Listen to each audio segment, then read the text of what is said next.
I give Little Nightmares 3 a 0 out of 10. And I'm 100% justified in doing so. I would like to tell you all a story about probably the past 2 weeks and just the hell that I've been through regarding this fucking game. But before we start there, we have to go to the beginning. I was born on... Okay, maybe not that far. I first played Little Nightmares and Little Nightmares 2 on the PS4 back in, we'll say, 2021. Now, how did I play it? I played it with my girlfriend. It was a fun time for both of us to cuddle up on the couch, and I would play the game, we'd play at night, and ooh, it would be a spooky, fun atmosphere. So, fond memories with the first 2 games, love them to death. Then it gets revealed there's a third game coming out. It took a while for this game to come out. I remember hearing about it maybe in 2022, and then it got delayed, and anyway, finally releases October of 2025. Perfect timing, Halloween. We didn't play it right when it came out, because something else released before that, something that was honestly a little bit more interesting to me, and that was Silent Hill F. A little bit of a tangent here regarding Silent Hill. We played that one kind of the same way we played Little Nightmares, cuddled up, and I'm the one playing. We played Silent Hill 2 Remake. Now, the issue that I have with Silent Hill 2 is the location itself is pretty boring. Like, the town itself is cool, but the dungeons you explore they don't really have much personality. A lot of it is just rooms. They're rooms in an apartment, rooms in a hospital, rooms in a prison.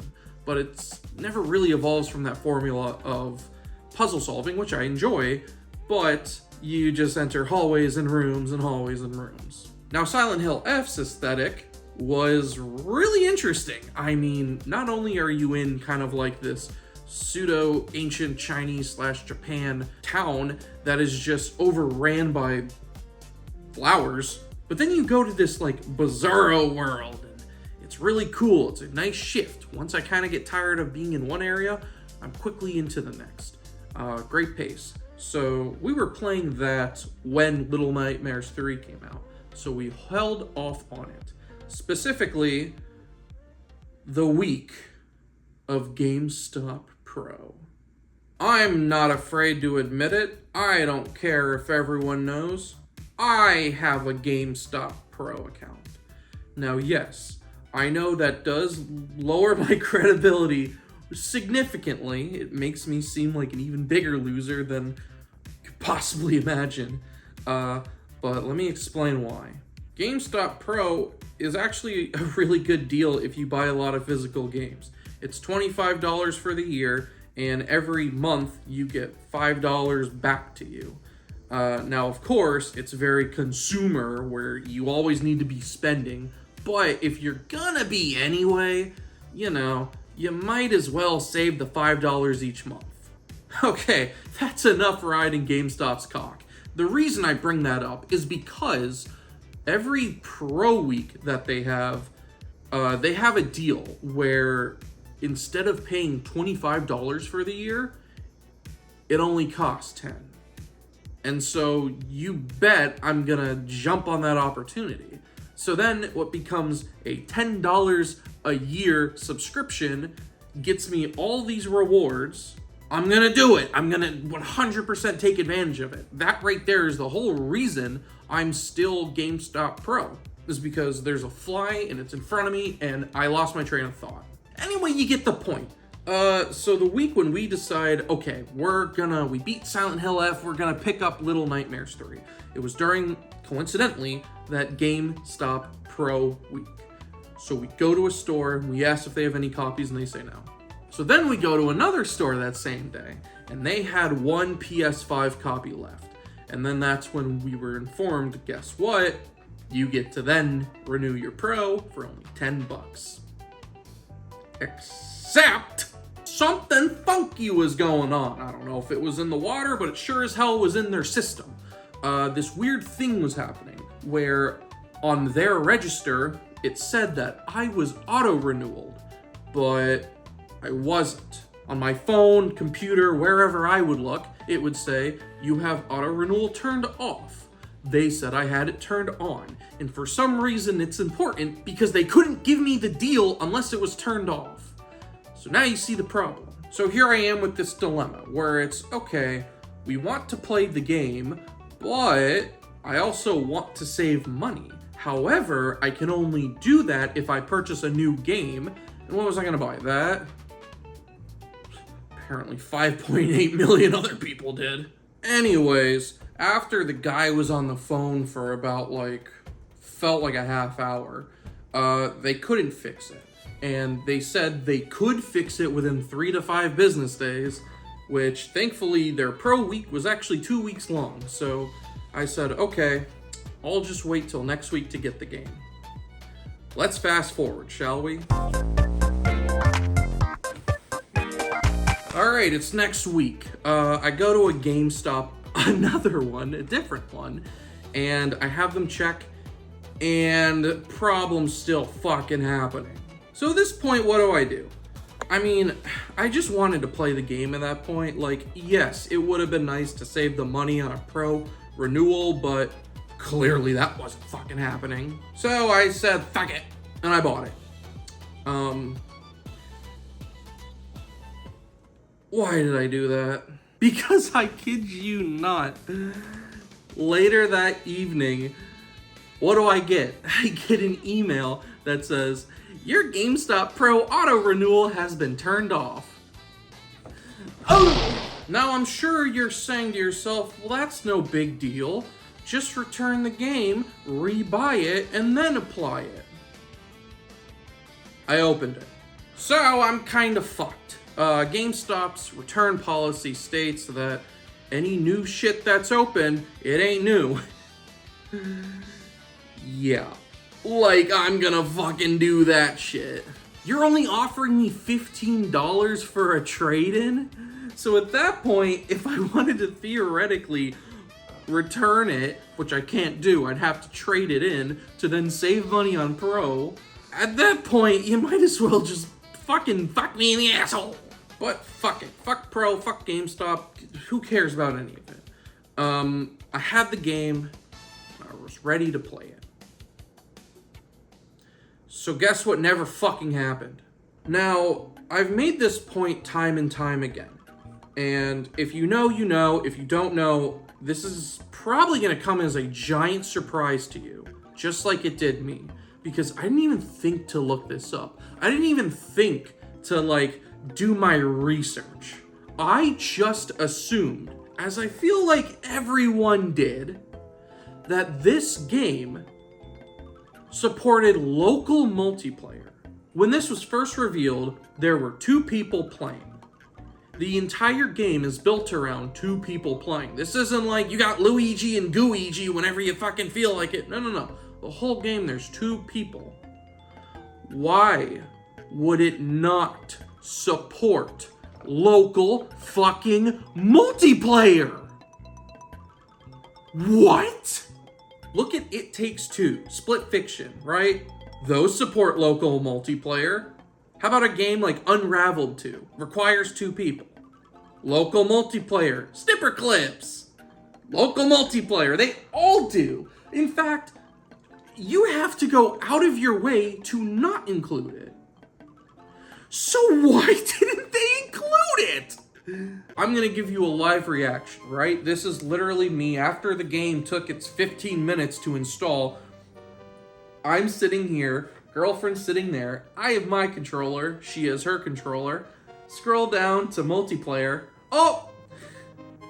What's this? So there's only one explanation here. It's called greedy business tactics. That's it. Because if you don't do local multiplayer, that ensures that 2 copies are getting sold. And we both need an online subscription to play. 0 out of 10. Now you can't say, how can you review a game you didn't play? Because I bought it. So this is my review of the game that I bought, that I didn't get to fucking play. 0 out of 10. But Nick, you still could have played single player. You said that's how you played Silent Hill and the original Little Nightmares and Little Nightmares 2. Why didn't you do it? You know why? That's why. So, like, obviously I've seen some stuff of the game before it came out. Like, I saw the mixed reviews, and I saw the fact that it takes like 4 hours to beat the story. So already I'm thinking to myself, okay, it's probably not as good as the first two, but we should have fun playing together. Unbelievable.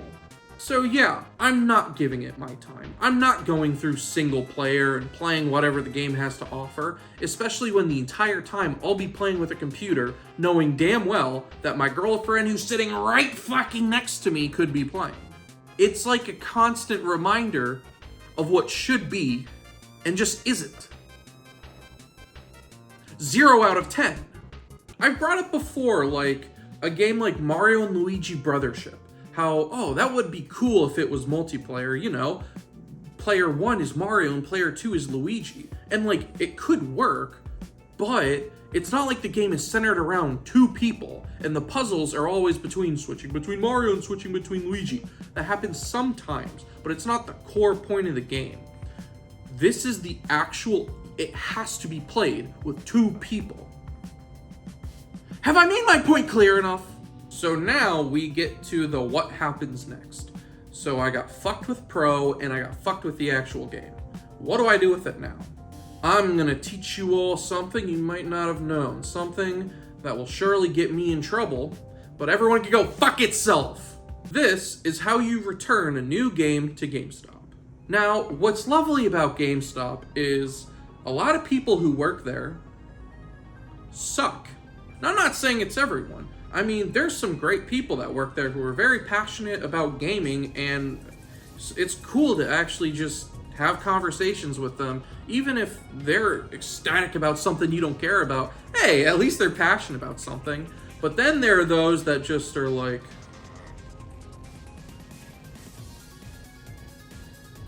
why do you work there? You could work anywhere else, and you chose GameStop.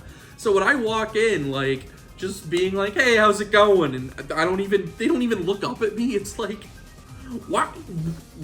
What are you? However, that can be a blessing too, because if they don't give a shit, sometimes it can be in your favor. So going back to the main point of how to return a new open game, all of GameStop's new games are wrapped, except for one. That one version is what is known as the gutted copy. It is what you see on the shelf. So let's say they get 5 new games. They will take one of them, open it up, take the disc out, and they'll put the case on the floor. That normally has the sticker on it. That's how you know they actually have the product. Now, what happens if all the other 4 new games are sold? Well, they still have that one. So if you want to buy it, you are technically still buying it new. However, it ain't new though. Now, of course, GameStop should have a workaround for this, and they do. Sometimes they have these big stickers that they will put over where you try and open the game. So that way, that's their way of sealing it. I'm sure you see where I'm going with this. The easiest way you can return an open game and say that it was new is easily just say you either got the last copy or call it what it is, the gutted copy, and they never sealed it. This is how you did it. I recommend going to a store that you haven't gone to. Of course you need your receipt, of course it needs to be within the same window, and I normally don't do this strategy because I keep all my games, but this was a rare circumstance, and this is what they are offering the trade-in. I'm getting my fucking money back. But, you may be asking, how can I win in this scenario? Because yes, I can break even, I can get a refund and just wash my hands of the whole situation. But I thought to myself, no, I'm gonna win in this. Remember the whole Pro story? Well, we're coming back to that again. So the GameStop I went to, I took a different approach. Instead of wanting to return the game straight up, I asked them if I could exchange it. Exchange it for the same game, and then that way, 2 things. 1, they should give me a new version of the game that is sealed, and 2, I can then apply the Pro deal now that my auto renewal is turned off. So here's how my plan failed. I got Pro, it was $10, that was great. I was expecting for some reason that I was gonna give them my copy and they were gonna give me a new copy in return. They just gave me my copy back, which makes sense. I don't know why I didn't think of that, you know? So here I am now, I got the Pro, but now I'm stuck with the same fucking game again. The game I already know I'm not gonna play. Shit. So as we walk out of the store, here I am kind of contemplating what's my next move. Do I go to another GameStop? Well, if I do that, then I have to take the new receipt, which shows that I bought this game, then exchanged it, and am now returning it. So that might scratch a few heads. I was able to kind of get away with this exchange, but will I do it again? Thankfully, it didn't matter. My girlfriend Taylor was with me, and she, Squidward hucked up her pants and marched right back in and asked if she could instead get a different game. It was actually really brave of her, and I commend her for wearing the pants in this relationship. And yeah, whoever worked there did it. They just, exchanged Little Nightmares for something else. What's that something else? A $15 Nintendo eShop game that sold for $30. So at the end of my perilous journey, we're playing this stupid little fucking puzzle ADHD game. It came with stickers, so we got to put the stickers on, you make the case yourself, which, hey, you could say that right there is worth the extra $20. Fuck Little Nightmares 3. So what have we learned from this? Do your research, kids, because when you think game companies can't get any lower, somehow they still find ways to surprise me.